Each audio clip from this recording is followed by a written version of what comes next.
देवेंद्र फडणवीस ने राज्यपाल भगत सिंह कोश्यारी से की मुलाकात।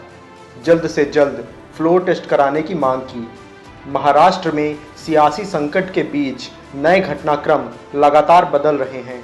जारी सियासी संग्राम के बीच उद्धव ठाकरे ने मंगलवार को बागी विधायकों से मार्मिक अपील की। शिवसेना और उद्धव ठाकरे के मातोश्री को चुनौती देकर गुवाहाटी में जुटे एकनाथ शिंदे और उनके साथ गए विधायकों का जोश अब भी हाई है। जबकि दूसरी तरफ साम, दाम, दंड और भेद के साथ ही तमाम राजनीतिक हथकंडों को आजमाने के बाद जब बात नहीं बन सकी तो मंगलवार को उद्धव ठाकरे एंड कंपनी की ठसक कुछ ठंडी पड़ती नजर आ रही है। शिवसेना से शिंदे की बगावत की खबर सुनते ही उद्धव ने इमोशनल कार्ड खेला और सीएम आवास छोड़कर निजी आवास मातोश्री चले गए।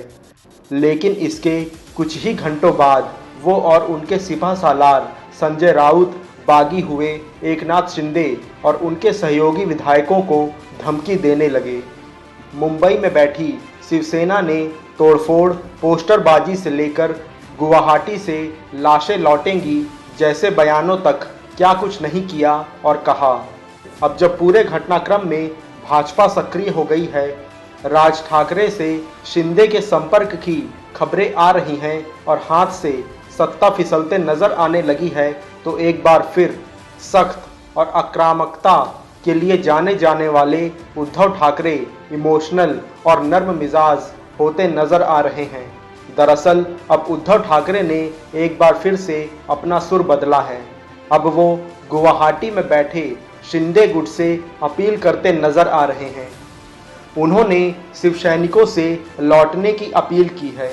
उनके बयानों पर नज़र दौड़ाएं तो उन्होंने आज जो कहा है वो उनके और संजय राउत के बयानों से ठीक उलट अर्थ निकाल रहे हैं। एनसीपी की सुप्रिया सुले ने भी कुछ ऐसा ही बयान दिया है। लेकिन पहले जानते हैं उद्धव ठाकरे ने क्या क्या कहा। उद्धव ने बागी हुए शिंदे और विधायकों से कहा कि आप अभी भी दिल से शिवसेना में हैं, इसलिए किसी के झांसे में न आए। अगर कोई भ्रम है तो मेरे सामने आकर बैठे, हम मिलकर बात करेंगे। इतना ही नहीं, ठाकरे ने यह भी कहा कि पार्टी प्रमुख के तौर पर मुझे आप लोगों की चिंता है, इसलिए सामने आकर बात करोगे तो कोई रास्ता निकलेगा। ठीक इसी क्रम में अब एनसीपी की सुप्रिया सुले भी बयान दे रही हैं। उन्होंने कहा कि मिल बैठकर बात करने से ही कोई हल निकल सकेगा। दरअसल अब तक इस पूरे एपिसोड पर जमकर हंगामा हुआ है। एक बार तो यह भी लगने लगा कि अगर बागी विधायक और शिंदे मुंबई लौटे तो उनके साथ क्या नहीं हो सकता है। ऐसे में उद्धव ठाकरे के बयानों में आए ऐसे बदलावों के पीछे सत्ता फिसलने का डर साफ नजर आ रहा है। उद्धव ठाकरे ने इमोशनल कार्ड प्ले करने में कोई कोताही नहीं बरती है। उन्होंने यहाँ तक कह डाला कि आप में से कुछ विधायकों के परिवार के सदस्यों ने भी मुझसे संपर्क किया है और अपनी भावनाओं से मुझे अवगत कराया है।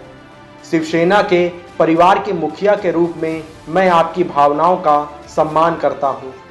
बता दें कि एकनाथ शिंदे और उनके गुट के विधायक पिछले एक सप्ताह से गुवाहाटी के एक लग्जरी होटल में ठहरे हुए हैं। शिंदे ने होटल के बाहर कहा कि उनके पास 50 विधायकों का समर्थन है। उन्होंने कहा ये सभी विधायक हिंदुत्व को आगे ले जाने के लिए स्वेच्छा से यहाँ आए हैं।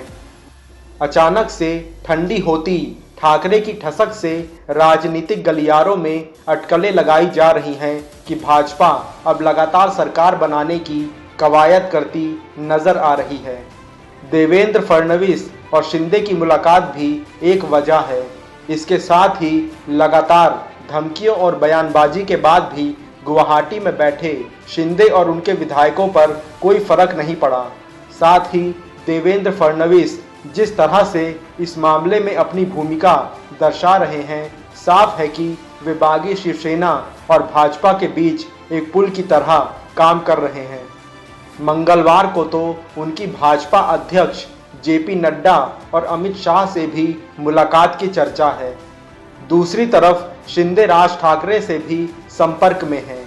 वहीं एनसीपी के प्रमुख शरद पवार ने अब तक सीधे तौर पर उद्धव सरकार को बचाने के लिए कोई रणनीति या चाल नहीं चली है। ऐसे में जाहिर है कि अब उद्धव अकेले हैं और सत्ता बचाने की छटपटाहट सामने नजर आ रही है। साफ है, इस मुश्किल वक्त में भले मन से नहीं तो राजनीतिक मजबूरी की वजह से ही सही, ठाकरे की ठसक कुछ तो ठंडी हुई ही है। ऐसे ही तमाम खबरों के लिए देखते रहें राष्ट्रवादी भारत टीवी। जय हिंद।